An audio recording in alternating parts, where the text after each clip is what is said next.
I am so tired of this fan base. Not the Broncos, the New England Patriots, and that team with their fans and that goofy-ass narrative that the Denver Broncos are frauds. Because on today's episode of the Broncos Breakdown, welcome in, by the way, my name is Moose, I'm going to disprove that entire narrative and actually prove if there is a team out of these two that is a fraud, it's not the Broncos, it's the New England Patriots. And this fan base, led by Brett Alper and all of those Boston fans, they're all chirping on Twitter and social media and YouTube. I'm tired of it. Let's shut them up for good. Type your FNEs down in the comment section right now if you are tired of that Patriots fan base. I should see at least 150 comments saying FNE down below. I'm going to break it down like I told you. 3 reasons why I believe the Patriots are actually the frauds in this debate and why the Broncos are not. Reason number 1, the most obvious, the schedule is really easy. And no, I'm not talking about Drake, the schedule may. I'm talking about the actual schedule. Take a look at the opponents that they've played. Raiders, Dolphins, Steelers, Panthers, and by the way, they lost to the Raiders and the Steelers. Their quality win, I'll give them this, all credit where credit is due. They beat the Bills. But then they played the Saints, the Titans, the Browns, the Falcons, the Buccaneers. Kind of an asterisk by that one. Buccaneers are a good team. A lot of injuries this year, so I give it kind of like a half of a good win. Then they played the Jets, the Bengals, and the Giants.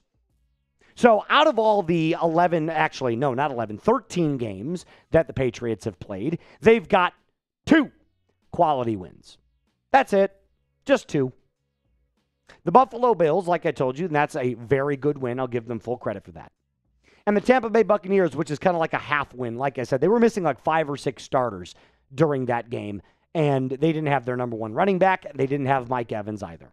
So can you really call it that great of a win? Well, Moose, I'm a Patriots fan, and you guys don't have quality wins either. No, that's not true either. The Philadelphia Eagles, the Broncos beat. That's quality win. Kansas City Chiefs still in the playoff hunt. Quality win. Houston Texans, second best defense in the NFL, I should say, outside of the Broncos. And then the Dallas Cowboys, who statistically are the number 1 rated offense in the entire National Football League. There's 4 right there. And I'll go back to the Patriots for 1 second, because the Broncos played the Eagles, great defense. They played the Texans, great defense. What great defense have the New England Patriots played? The Cleveland Browns, who are good on defense and an absolute dumpster fire on offense. So please continue on, Patriots fan, and tell me that you have such high-quality wins over the scum and the bottom of the barrel of the NFL, which is exactly why you currently sit at number 1 in the AFC playoff picture. So go ahead, take your victory lap. You're number 1 right now. I get it. Totally get it. But let me know when you play a real defense. Let me know when you go up against a team like the Broncos or when you go up against a team like the Vikings defense. Like, you probably would beat the Vikings because they have an awful, awful offense. But when you play a really good defense, I would love to see how Drake the schedule may shines. Can we be so for real about it? Their strength of schedule is the easiest in the NFL. We'll touch on that in a second. The second reason why I believe the Patriots are quote-unquote frauds is because they're so one-dimensional. They've got one really great thing working for them right now. And I'm going to talk about him coming up in just a little bit. Before I do that, got to tell you about our friends over at Prize Picks. The weather has officially changed, and this episode is brought to you by Prize Picks, where the holiday season is fully upon us. The best time of the year for sports, bowl games, basketball matchups, playoff pushes. It's all happening all at once. And while you and I are out here making decisions every single day on what gifts to buy, what to eat, what game to watch, there is one place where it feels good to be right. And that's on Prize Picks. New feature alert. Prize Picks now has early payouts. If your lineup gets off to a hot start, you can now have the option to cash out those winnings before the game even finishes. It takes 30 seconds to make a lineup. Pick the player, pick the more or the less, and then watch your money multiply up to 2,000 times your cash this football season over on Prize Picks. Download the app today.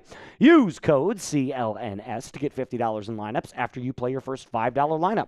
That's code CLNS to get $50 in lineups after you play your first $5 lineup. Prize Picks. It is good to be right. This is the offense right here. This guy right there. Drake May, otherwise known as the schedule. And I'm not going to lie to you. I'm always going to keep it a buck with you. I am the honesty broker of this channel. Drake May has been exceptional this year. It's been against really bad teams, but he's been awesome.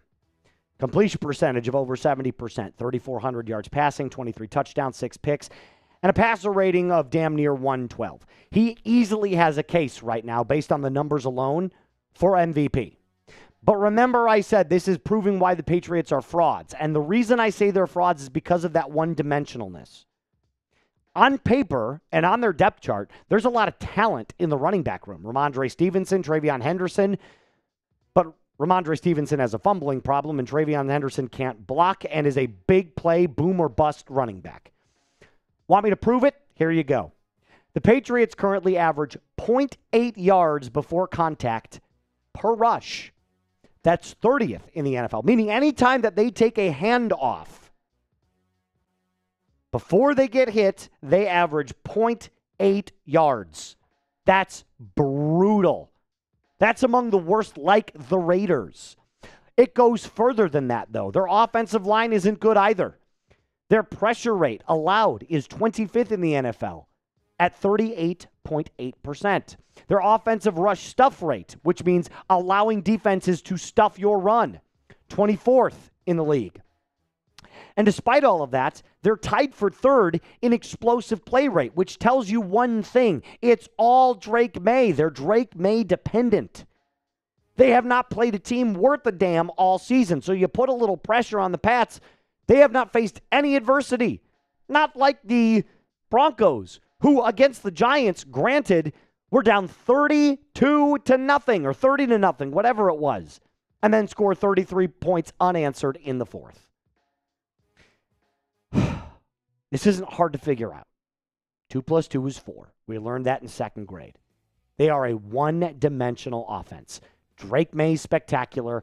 Everything else comes after that. It feels a lot like the early stages of Patrick Mahomes. Let's go to the final reason. History. It just flat out tells you that a team that does this type of productivity against bad teams will not win in the playoffs. I went back, scoured the internet in the bowels of the NFL, and I said there's one team that this team reminds me of. Back in 2022, the Minnesota Vikings. So let's take a trip down memory lane, shall we? Let's go back to the 2022 Vikings, led by Kirk Cousins. And Kevin O'Connell was in the early days of his tenure with the Minnesota Vikings. This team went 13-4 in 2022. You can pull me up full screen on this, by the way, there, producer JD. There we go. Went 13-4 in 2022. And then lost to Daniel Jones and the New York Giants. Do you remember that playoff game where everybody was like, Daniel Jones is back? It's when they had Saquon Barkley, by the way. Because when the Vikings finally played a team worth a damn, they crumbled. And then I went back further and I said, that's not enough. I got to find the strength of schedule for that 2022 Vikings team. And wouldn't you know it, good old Twitter had my back. Here was the 2022 NFL strength of schedule by the team. The Broncos were at 15, and where are the Vikings? 20th. 484. And it gets funnier.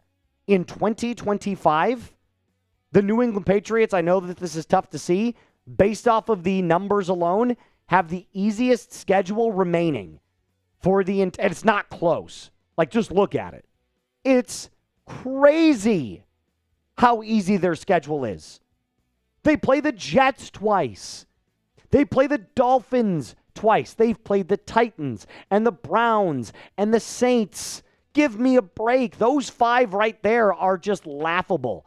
And they played 2 of those teams twice. So there's 4 games. That's 7 games that are basically automatic W's. I would love it if we got to play the Raiders 5 times. Well, Moose, the Raiders took the Broncos to 10-7. Yeah, on a short week, in the wind, and notably the Broncos' offense was sputtering. Okay. But we still won. The Patriots are still winning. I'm not saying they're not a good team, But what I am saying is call me when you play a real defense. Call me when you play a real pass rush outside of Myles Garrett. Oh, yeah. And by the way, producer JD, who's on the ones and twos today, what happened in that Cleveland Browns versus the New England Patriots? Myles Garrett had 5 sacks. So it just goes to show you. You put a little pressure on this team, they're going to crumble. That's all I got for you today. And if you made it to the very end, appreciate you. Thank you so much. Do me a favor if you have. Subscribe to the channel. We're almost at 50,000 subs here on the Broncos Breakdown. And do me a favor also. Hit that little bell icon. Never miss a time that we post ever. Just select the all option. My name is Moose. Mile high salute to you guys. I will see you tomorrow. Be cool.